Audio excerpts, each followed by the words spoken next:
Assalamualaikum warahmatullahi wabarakatuh. Alhamdulillahirrahmanirrahim. Apa kabar sekalian?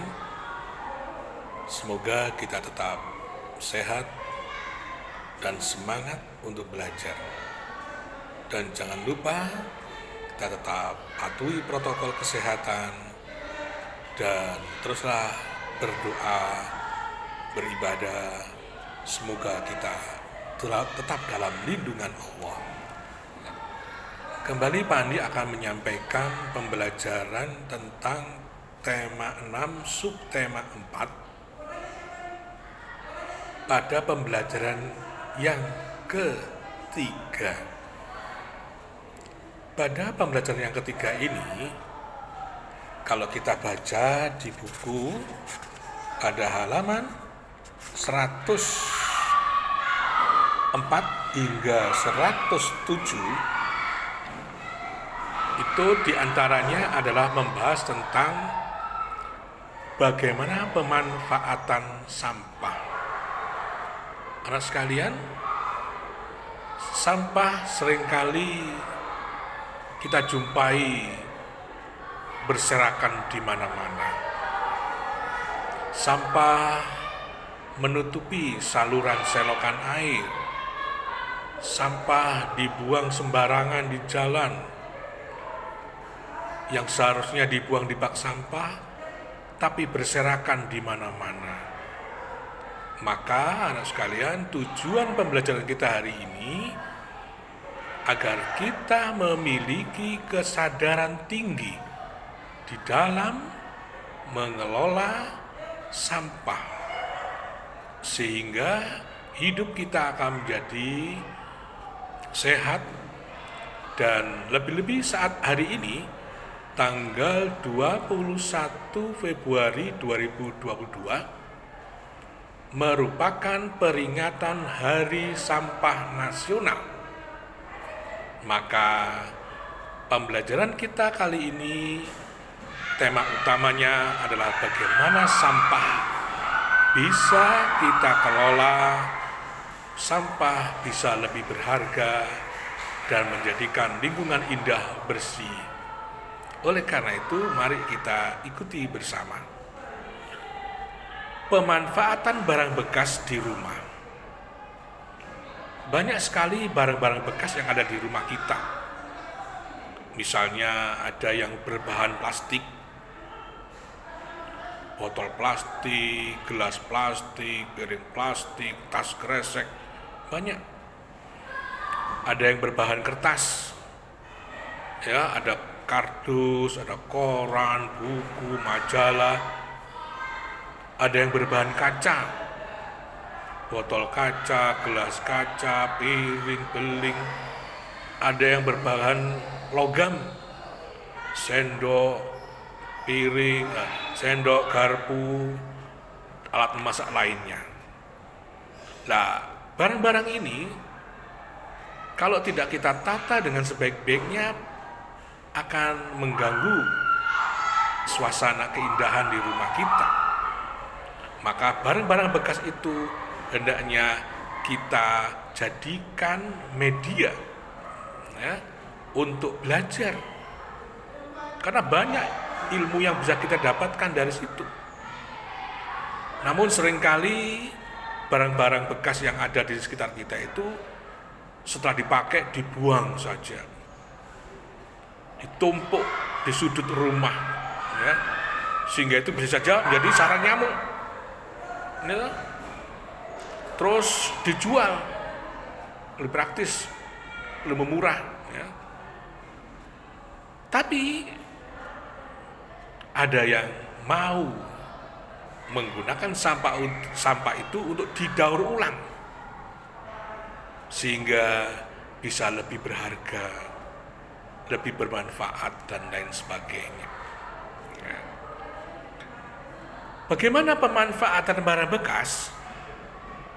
Ada banyak yang bisa kita lakukan saat pemanfaatan barang bekas itu. Misalnya untuk karya kreatif, ya, bagaimana botol dan tutupnya botol plastik itu bisa kita gunakan untuk karya-karya kreatif. Ya.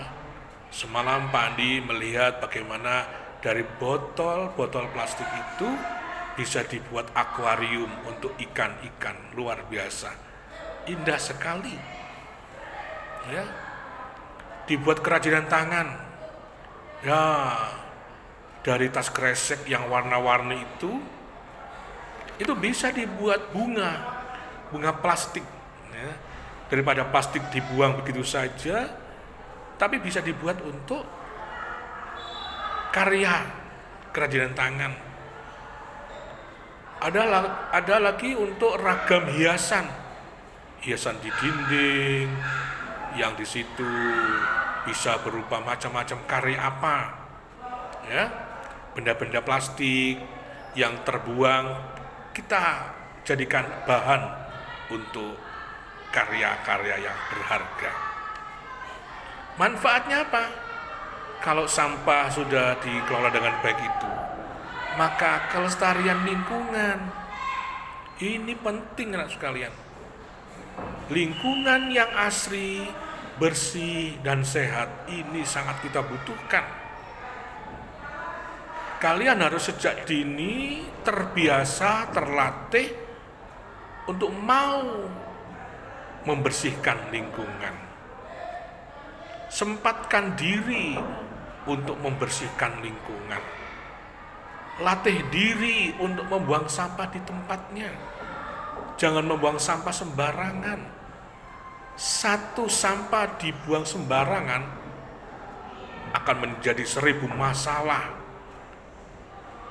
karena lingkungan kita terkotori. Salah membuang sampah akan berakibat fatal, menjadikan kehidupan kita tambah sengsara, kesehatan terganggu. Disiplin membuang sampah pada tempatnya itu menjadikan karakter yang peduli dan mampu berkarya dari barang-barang bekas. Itu menginspirasi untuk terus berprestasi. Banyak contoh-contoh orang-orang sukses karena kedisiplinannya, karena kerja kerasnya, karena keuletannya, karena kesabarannya, karena selalu belajar dan belajar, dia bisa mendapatkan kesuksesan. Saya kira Anda bisa untuk melakukan seperti itu. Lalu bagaimana usaha mengurangi sampah? Ya, contoh sederhana, mengganti tas kresek yang biasanya habis dipakai dibuang, diganti dengan bahan yang ramah lingkungan. Jangan dibiasakan setelah pakai dibuang, setelah pakai dibuang. Ini contoh tas, ya. Tas ini bisa dipakai lagi, gitu. Demikian juga botol minuman. Nah, ini habis isinya tidak dibuang botolnya. Kalau dibuang tambah sampah lagi. Bisa diisi ulang lagi. Banyak cara-cara untuk mengurangi sampah. Terus didaur ulang. Dan dipilah mana yang bisa terurai, kayak daun, kertas, itu bisa terurai. Dan mana yang tidak bisa terurai seperti plastik tadi, itu butuh ratusan tahun itu bisa untuk terurai. Sehingga dipilah dulu, jangan dicampur.